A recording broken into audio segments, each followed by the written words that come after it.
وإذ قال ربك للملائكة إني جاعل في الأرض خليفة قالوا أتجعل فيها من يفسد فيها ويسفك الدماء ونحن نسبح بحمدك ونقدس لك قال إني أعلم ما لا تعلمون وعلم آدم الأسماء كلها ثم عرضهم على الملائكة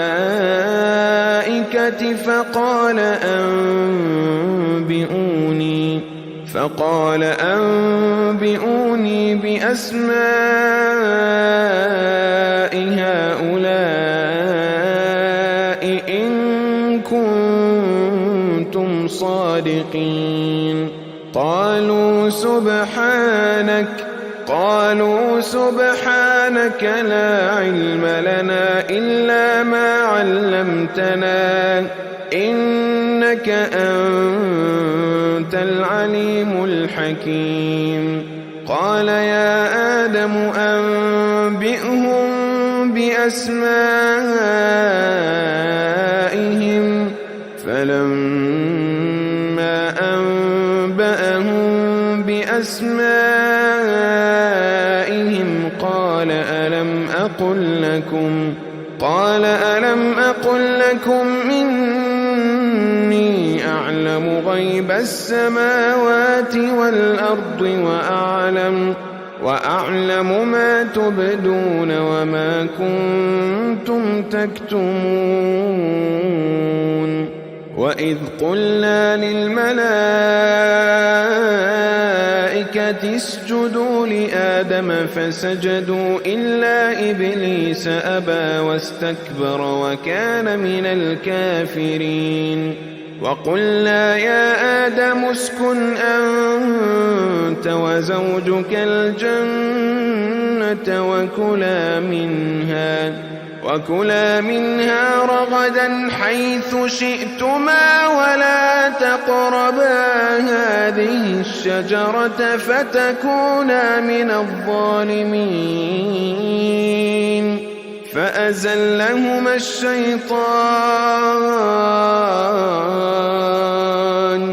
فأزلهما الشيطان عنها فأخرجهما مما كانا فيه وقلنا اهبطوا بعضكم لبعض عدو ولكم في الأرض مستقر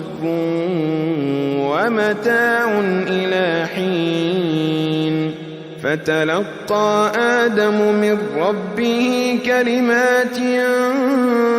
فتاب عليه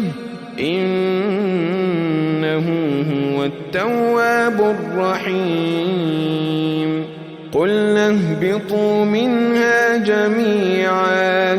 فإما يأتينكم مني هدى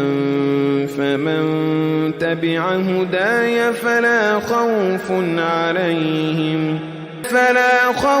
عليهم ولا هم يحزنون والذين كفروا وكذبوا بآياتنا أولئك أصحاب النار هم فيها خالدون يا بني إسرائيل اذكروا نعمتي التي أنعمت عليكم وأوفوا بعهدي أوف